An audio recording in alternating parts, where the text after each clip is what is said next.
Mo kí yín káàbọ̀ sí ìdánilẹ́kọ̀ọ́ ti òní. Aya Audu olùkọ́ ní èdè Yorùbá ni olùkọ́ yín. Kí ni ìdánilẹ́kọ̀ọ́ wa ti òní dá lé lórí?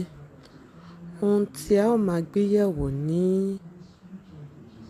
ìdánilẹ́kọ̀ọ́ tòní, òun ni a mọ̀ sí ewì Alohùn, ajẹmọ, ẹ̀sìn àbáláyé tàbí ẹ̀sìn abínibí, èyí tí àwọn olóyìnbó ń pè ní oral poems that is associated with traditional religion. Oral poem associated with traditional. Àwọn ewì tí ó jẹ mọ́ ẹ̀sìn àbáláyé ni àwọn ewì tí a ń lò fún ẹ̀sìn ìbílẹ̀ Yorùbá. That is, these are oral poems that are not used for celebration purpose, but strictly meant for what? For Yoruba traditional religion. In the olden days, we know that the Yorubas have different traditions. We have people religion. We have people that worship Ogun. We have people that worship Oya. So we are looking at the various areas that are used for this deity, these girls.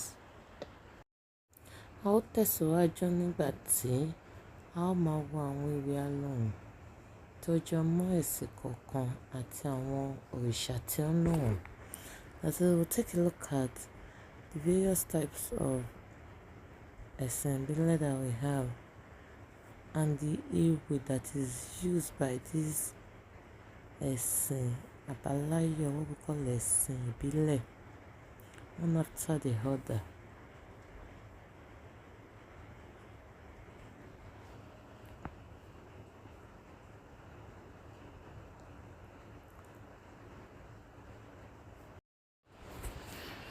A ó tẹ̀síwájú nígbà tí a máa wo àwọn ewì Alohùn, ajẹmẹ́sìn àti òrìṣà tí ó ń lò wọ́n. Egúngún, ewì Alohùn ló ń lò tó jẹ mẹ́sìn wọn. Ìwì tàbí ẹ̀sà egúngún, àwọn òrìṣà ló ń lò. Egúngún, àwọn ló ń lò. Eléégún. Sango-pipe, àwọn oníṣàngó ló ń lò. Oya-pipe, àwọn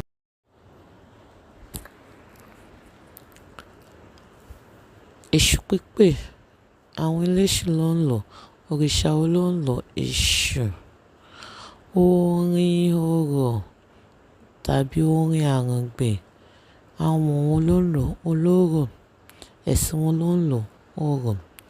Ìjálá, àwọn ló ń lò. Ọdẹ. Òrìṣà ni ó ń lò. Ogun.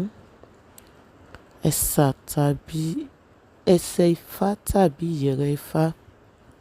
Esa-Ifá àti ìyẹ̀rẹ̀ Ifá, àwọn ló ń lò. Babaláwo. Òrìṣà.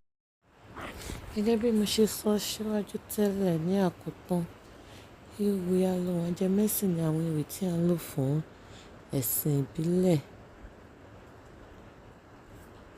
Ó sì ní àwọn òrìṣà tí wọ́n máa ń lo àwọn ewì yìí. A kì í dédé lò. We don't use them just for celebration purpose, but for traditional religious purposes alone.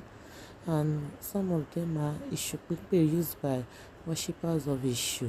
Sango-pipe, used by worshippers of Sango. Oya-pipe, used by worshippers of Oya. Esa-Ifá tàbí ìyẹ̀rẹ̀ Ifá, used by worshippers of Ifa. Ìjálá, Orin-Oro, used by worshippers of Àwọn. I want to believe that we have learned one or two things from the topic titled oral poetry that is associated with religious purposes. This is different, as I said earlier on, from oral poetry that is used for celebration purpose.